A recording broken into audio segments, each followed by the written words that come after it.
The Stone Zone, entertaining and informative on the Red Apple Podcast Network.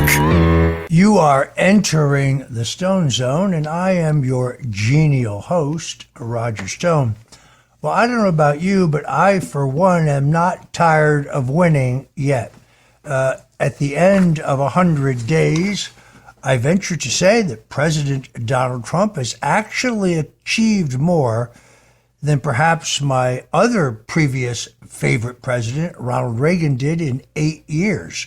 It's an extraordinary record between closing our borders, shrinking the federal government, drilling again for gas and oil, entering a tough tariff war with our trading partners who have been taking advantage of us for decades, signing new executive orders to end government involvement in censorship and to restore the freedom of speech, making it illegal for men to engage in women's athletics. I could go on and on.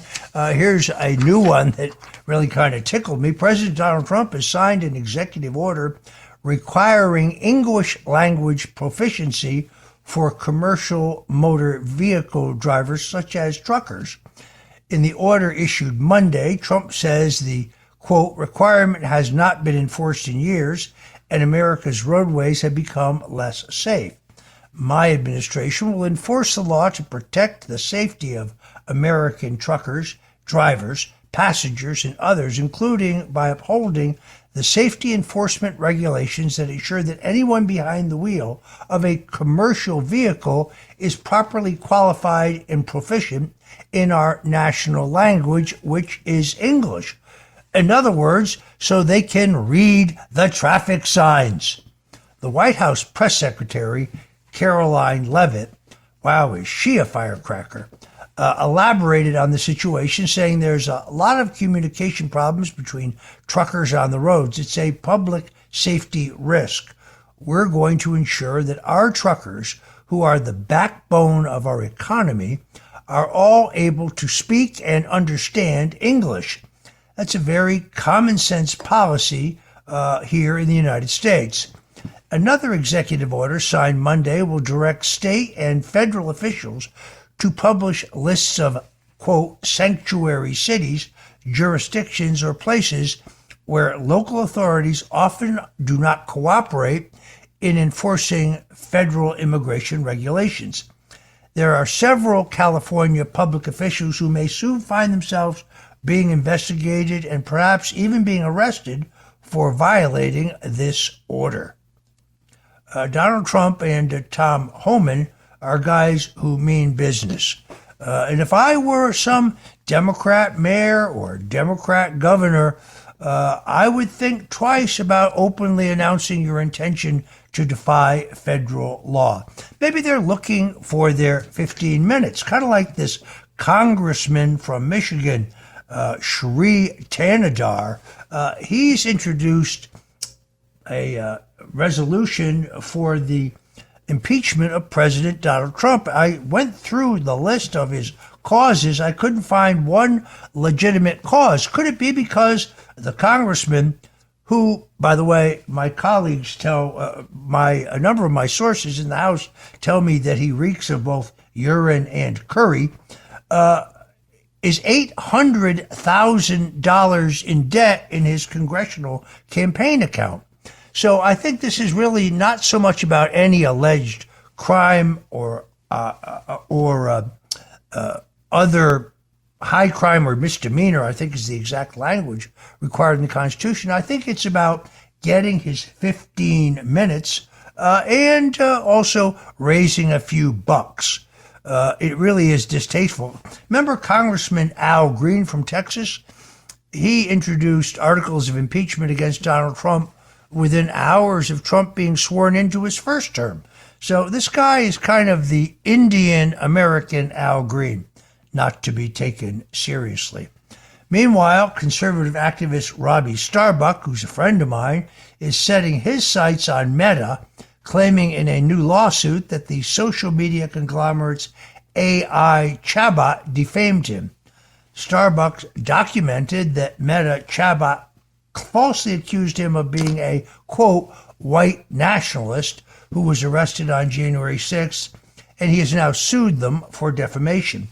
The suit, filed in the Delaware Superior Court, claims that the Chabot recommended that right-wing influencer Starbuck lose custody of his children, saying that he was a danger to them. Quote, Mr. Starbuck was stunned to learn that Meta AI has created these false and damaging accusations about him completely out of whole cloth, and that it was asserting these claims to AI users as fact. I'm reading from the lawsuit filed by Robbie Starbuck this past Tuesday. The anti-DEI crusader, Robbie Starbuck, first became aware of the AI's alleged distortions of his record on August 5th, 2024, when an ex-user posted them in a screenshot. The lawsuit by Starbuck says that the Chabot falsely claimed that Starbuck, in addition to being present at the January 6th riot, was linked to the so-called QAnon conspiracy group. Starbuck then uncovered more falsehoods about him being presented as facts, including the lies that he had once faced a lawsuit for defamation himself and that he engaged in Holocaust denial. Both lies.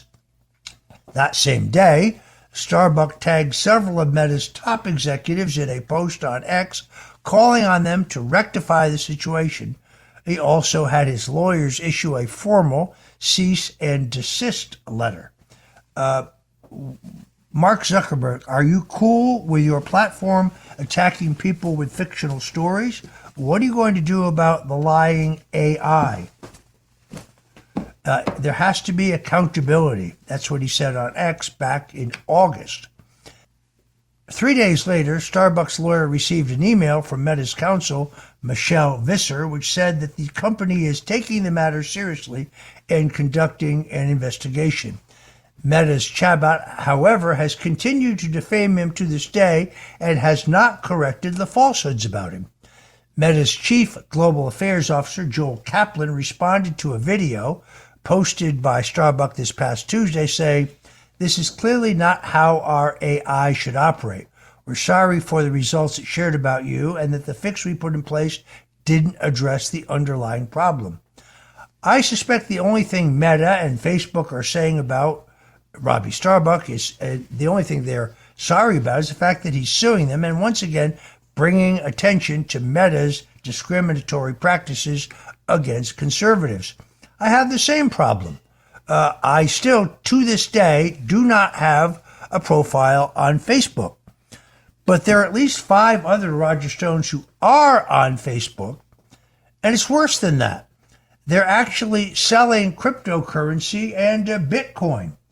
I was in a restaurant the other day, an Italian restaurant, of course, and a man came up to me and said, "Hey, Stone, where's that Bitcoin I bought from you?" I had no idea what the man was talking about. He insisted that he had purchased Bitcoin from me on my Facebook profile. There's only one problem.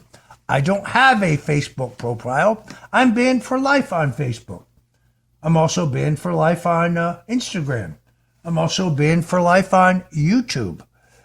So if you happen to bump into any number of Roger Stones over at Facebook or Instagram, please don't buy anything from them. Above all, do not send them your credit card information or any of your personal financial information because, well, they are not me.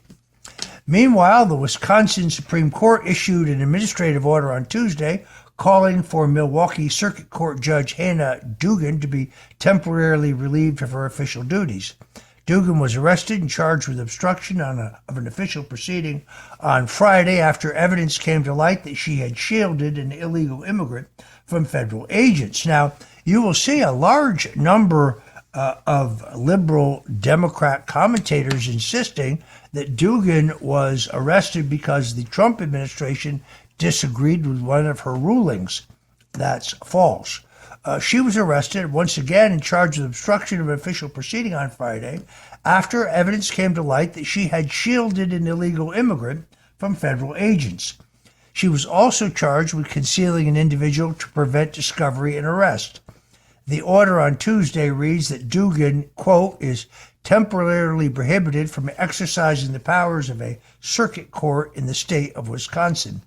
The FBI arrested Dugan on Friday for hiding a previously deported illegal immigrant in her jury room to stop him from being arrested immediately by the U.S. Immigration and Customs Enforcement agents, also known as ICE. Mexican national Eduardo Flores Ruiz was in criminal court facing 3 battery charges after attacking 2 people. Attorney General Pam Bondi blasted Dugan's actions, saying, "We could not believe that a judge really did that. You cannot obstruct a criminal case, and really, shame on her. It was a domestic violent case of all cases, and she's protecting a criminal defendant over victims of crime." Attorney General Bondi said that Flores Ruiz beat up 2 people, a man and a woman. He beat the guy, hit the guy 30 times, knocked him to the ground, choked him, and then beat up a woman so badly they both had to be hospitalized. And these are the illegals that Democrats so desperately want to keep from being deported back to their home countries. Meanwhile, China is blocking efforts to move iPhone manufacturing out of their country.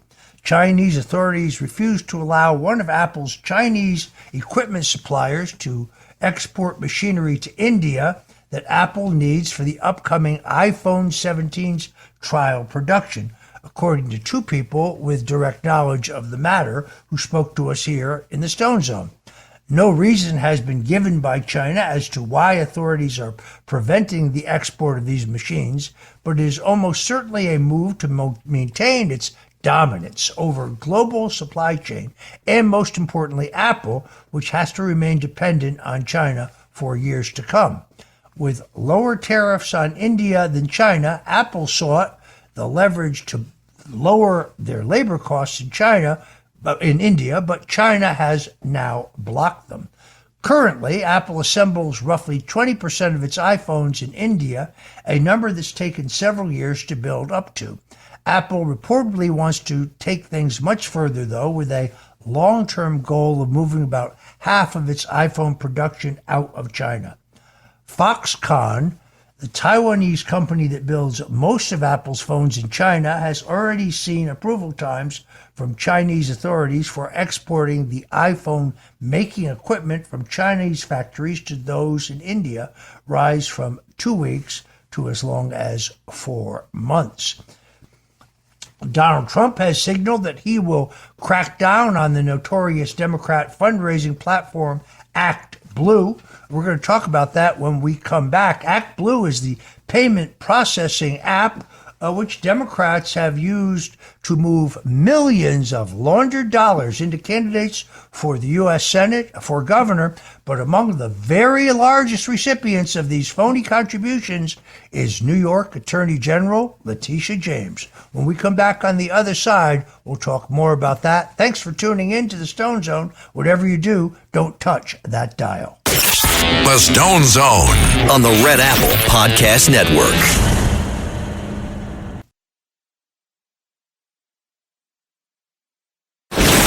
The Stone Zone, entertaining and informative on the Red Apple Podcast Network.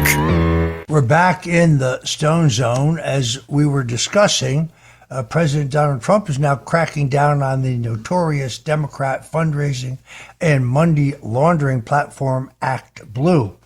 President Trump signed a memo directing the Department of Justice to investigate online fundraising platforms that have been willing participants in schemes to launder excessive and prohibited contributions to political candidates and committees.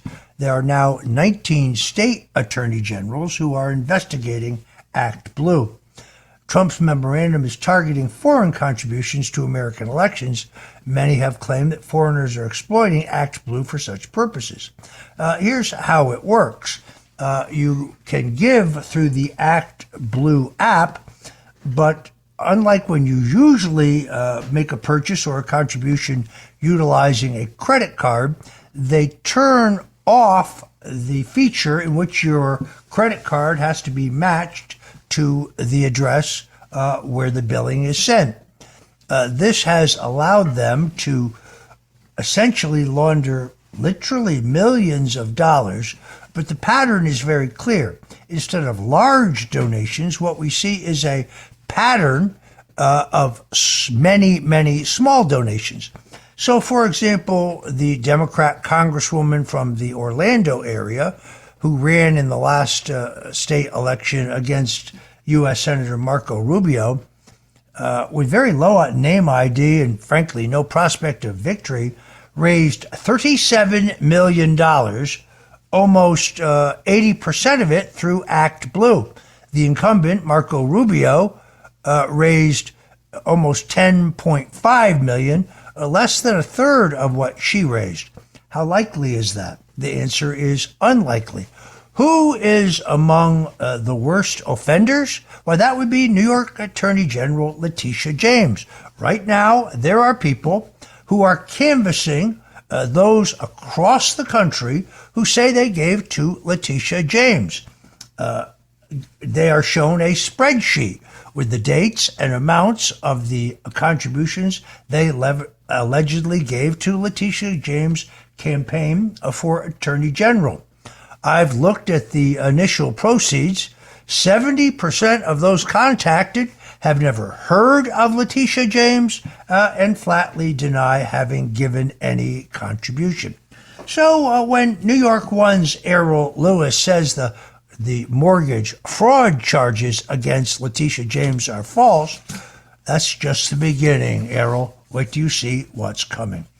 Joining us in the next segment, Mark Mitchell, who's the head pollster for Rasmussen Reports. He's going to talk to us about why this spate of new polling that shows that the president's job approval is dropping and that he is growingly unpopular with the American people is a crock.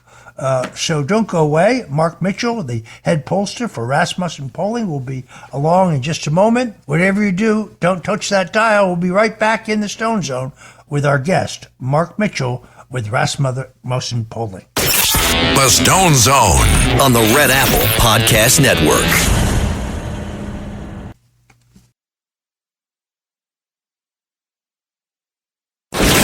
The Stone Zone, entertaining and informative on the Red Apple Podcast Network.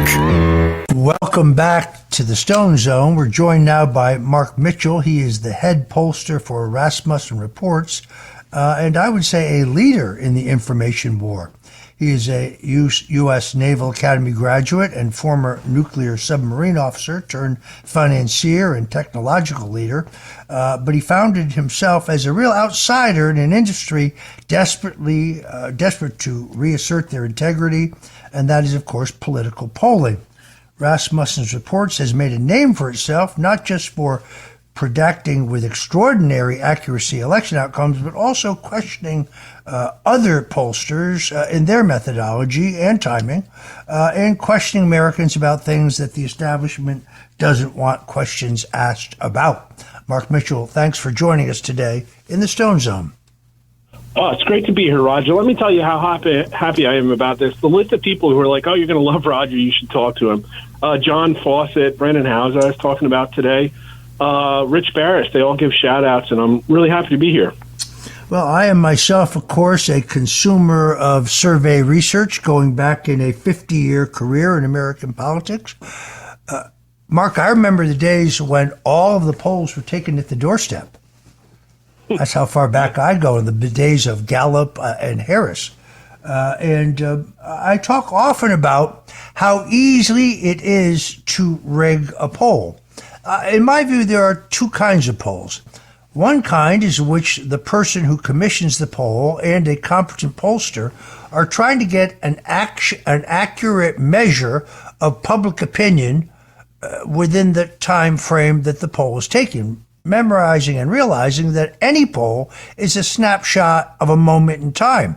In fact, technically, because public opinion, particularly in this day of mass media, public opinion changes very quickly. Any poll, generally speaking, is only good for that episecond in which it is taken. Now, public opinion doesn't shift that dramatically, that quickly, but it does shift. Then there's the other kind of poll. That's the kind of poll that is designed to get a desired result, either for fundraising or public relations reasons. There's a big difference. And polls can be rigged by the wording of the questions, the order of the questions, the accuracy of the sample. There are many, many ways to rig a poll to get a desired result. That's not what you do at Rasmussen. No, it's not. So the first question I have to ask you is, first of all, tell us about your predictions based on your own polling in the last presidential election. Well, we're always trying to be accurate, and sometimes it's harder than others. There are very particular reasons why it was harder than normal back in 2020. We don't have to get into that. But this time out, I was polling Joe Biden versus Donald Trump all the way back into 2021, and every single poll we had Donald Trump winning by massive amounts. And, of course, it tightened up a little bit, but we were pretty much the only people saying that. I literally had never one poll showing Joe Biden up in the last year of our polling. And then, I mean, what was crazy is that we were putting out so much, and we saw the race narrow after Kamala Harris became the candidate. But for me, it tightened up at Trump +2 and just stayed there. And all of my polling showed that he was going to do good in the swing states, winning almost all of them every single time.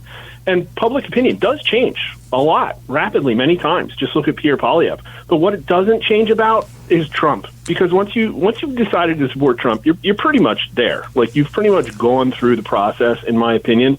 After everything they've thrown at him, the amount of psychological operations you have to overcome to be a Trump supporter, he's earned very sticky results, and that's what I saw. And what I also saw was every other pollster, except for a couple of other independent ones, shilling so hard for Kamala Harris, 6, 7, 8, even 9 points to the left of me. And they came back. I think I shamed them back into hurting at the end to be a little bit less inaccurate, but they were doing everything in their power, in my opinion, to try and get Kamala. There were Harris +6 polls, and she lost the national popular vote. And not one single mainstream media or academic research institution, not one of them, put out a map that showed that Kamala Harris was going to lose an electoral map, and we did. We had Trump winning 5 out of the 6 swing states. The 6th one was a toss-up. And everybody calls us a right-leaning pollster, but no, in our swing states, we were actually a little bit too left, believe it or not, almost a full point. So there it is. There are no right-wing pollsters. There are accurate ones and left-wing establishment shills. Yeah, I think that is true. I found a tremendous tendency, particularly right after they dumped Biden and they anointed Kamala Harris. By the way, these were the people who kept whining about our lack of respect for democracy, but they nominated a candidate for president that not a single Democrat primary or caucus voter voted for. Just a little reminder I had to throw in there. But in almost every case, I saw this great tendency to oversample Democrats, as if they were trying to create this psychological claim that she was surging, she was coming on strong, she was beating Trump. Virtually every poll, when I got into the crosstabs, I found them oversampling Democrats and undersampling Republicans. When you add that to the millions of dollars pouring in through Act Blue, virtually all of it laundered money, they were trying to create this idea that there was some kind of surge for her. When we both know she couldn't even fill a rally hall. She couldn't fill a stadium. Whereas Donald Trump was the only presidential candidate I've ever worked for, and I've been through 13 presidential campaigns. The only presidential candidate I ever saw where you didn't have to go out and work to raise a crowd. All you had to do was announce that he was coming, and you would be guaranteed a full house, in fact, an overflow crowd.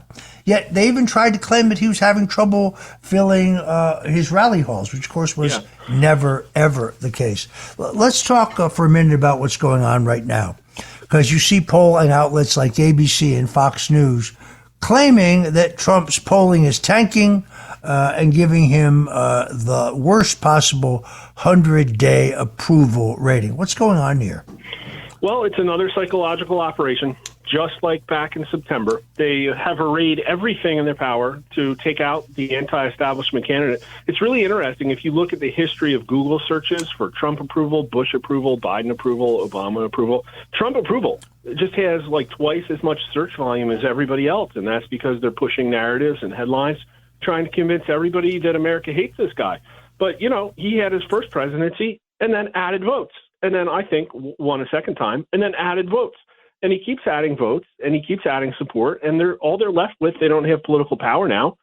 So they're trying this disgusting mean girls tactic of, again, trying to convince everybody that Trump's not cool. Now, I'll tell you, his approval is not great, but that's, I think, more of a reflection of the fact that we're on the cusp of a civil war and nothing to do with, we're just not in a country that's going to give Trump an 80% approval rating like they did George W. Bush. It's not going to happen. But he's doing pretty well. I had him at 48% today, totally underwater 2 points, totally different than the -13, -14 points. But what's crazy is you can look at Real Clear Politics and see they essentially planned this as a media hit.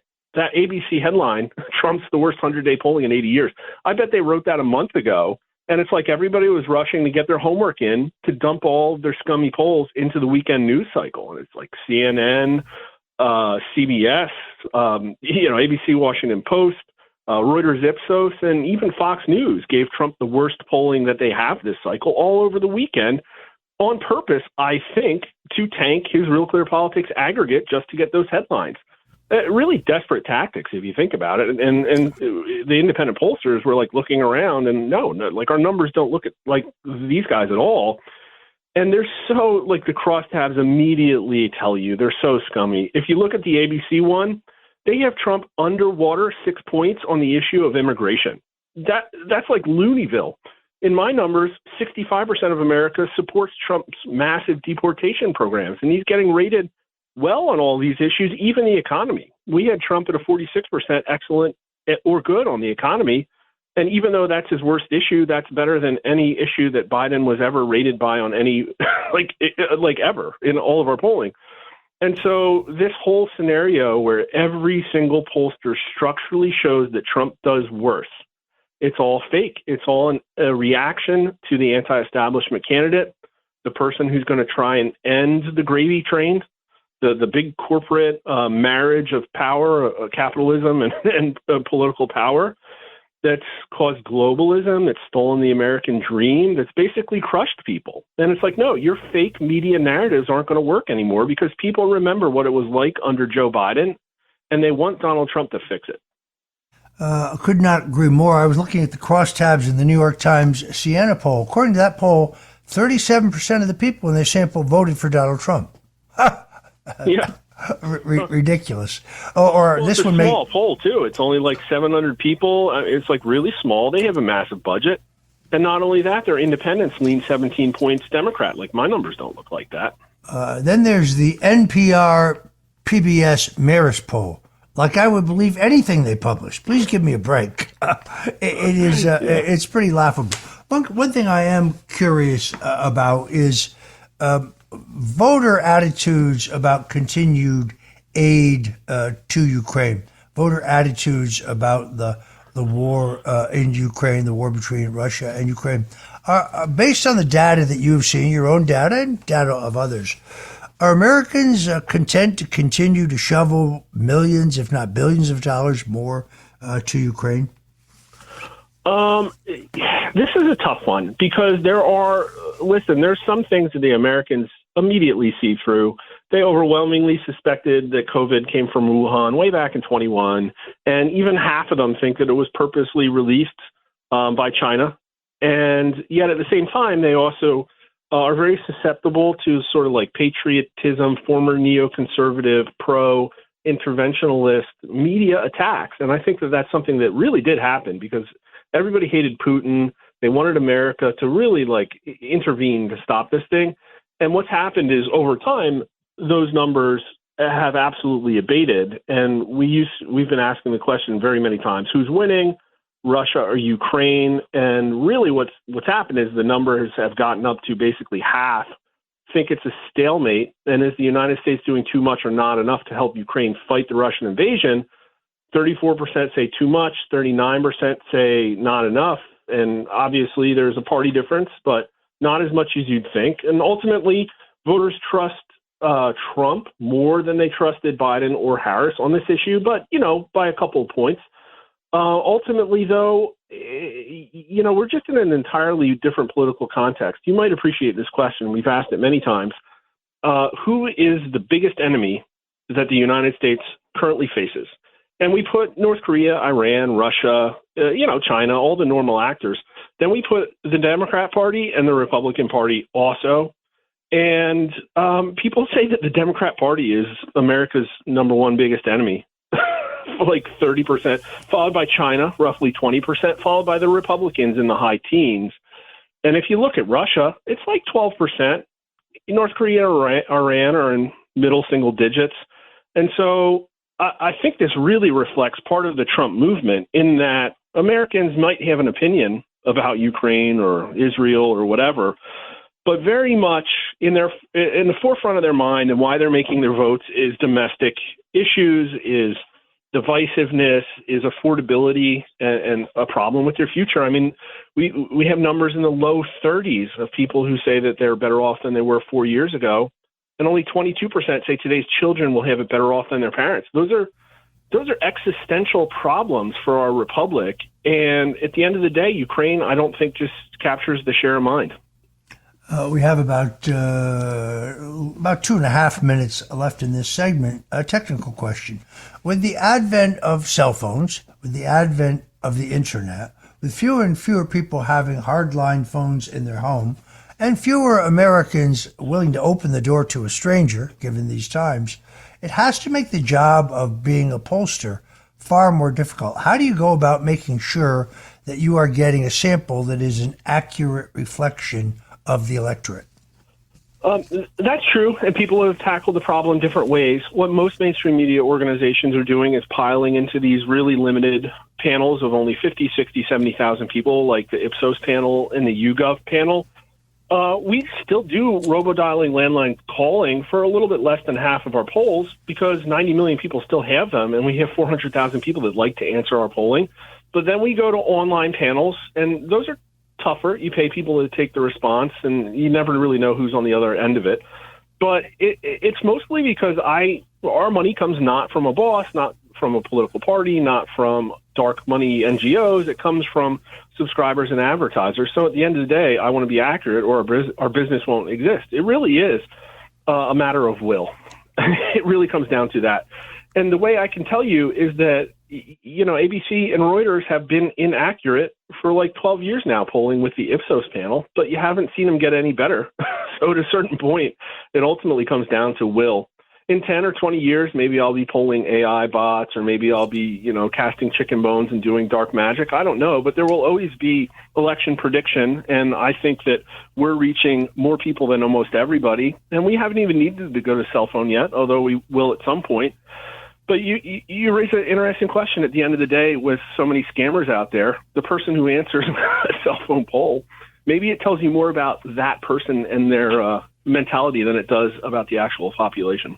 If you're just tuning in, we're talking to Mark Mitchell with Rasmussen Reports, and we're going to be back with more of Mark Mitchell. So whatever you do, please don't touch that dial. You're in the Stone Zone. Stay in the zone. The Stone Zone on the Red Apple Podcast Network.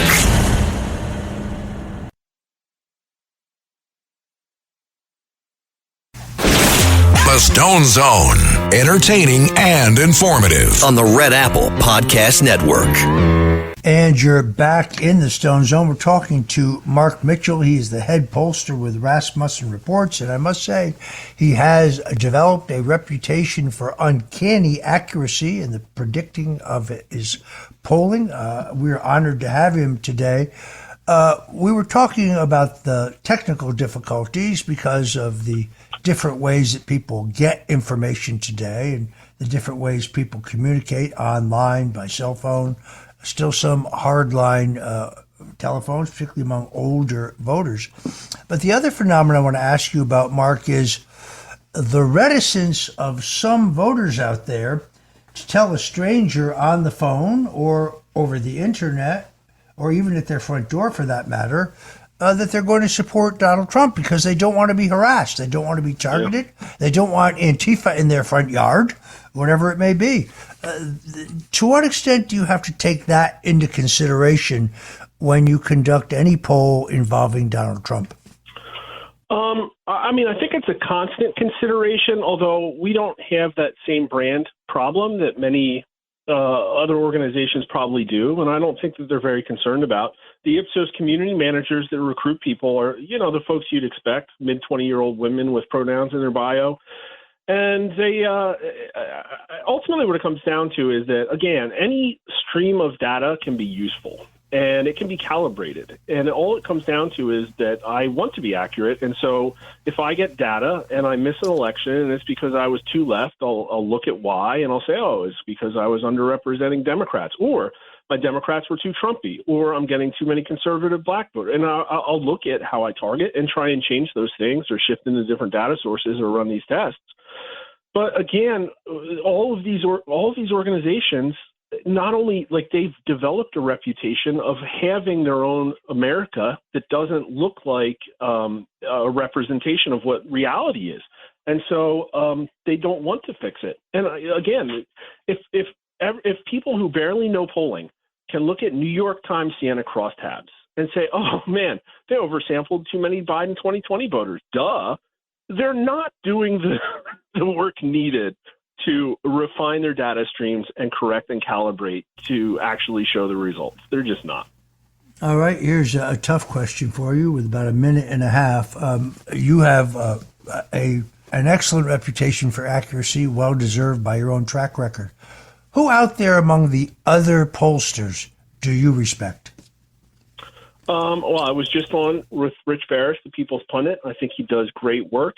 The two of us, Rich and myself, were the only pollsters that asked questions about vaccine-averse events and other things like that. And so I think that alone proves that we're willing to be dangerous and honest because we did it at the risk of our own businesses and reputations for sure. But then there's other pollsters that do good work. Quantis puts out numbers that are accurate. Robert Cahaly, I know, is doing a really great job. The theme is they're all independents, and there just really aren't that many mainstream organizations that do a good job, although Emerson has been pretty awesome, especially recently. They're not all terrible. It's just that, well, when they do things like they did this weekend, almost apparently coordinate in order to drive a narrative, just in a petty and cynical fashion undermine Trump because they have nothing else to do. All right, we're going to have to wrap it there. I want to thank our guest, Mark Mitchell. He is the head of polling for Rasmussen Reports. And for all of our listeners, until we meet again, God bless you and Godspeed from the Stone Zone. Thanks for listening to The Stone Zone with Roger Stone. You can hear The Stone Zone with Roger Stone weeknights at 8 on 77 WABC. If you like the podcast, share it with your friends and listen anytime at WABCRadio.com and download the WABC Radio app. Hit that subscribe button on all major podcast platforms. Plus, follow WABC on social on Instagram, TikTok, Facebook, and X. See you next time for a new episode so you never have to wonder. What the heck is going on here?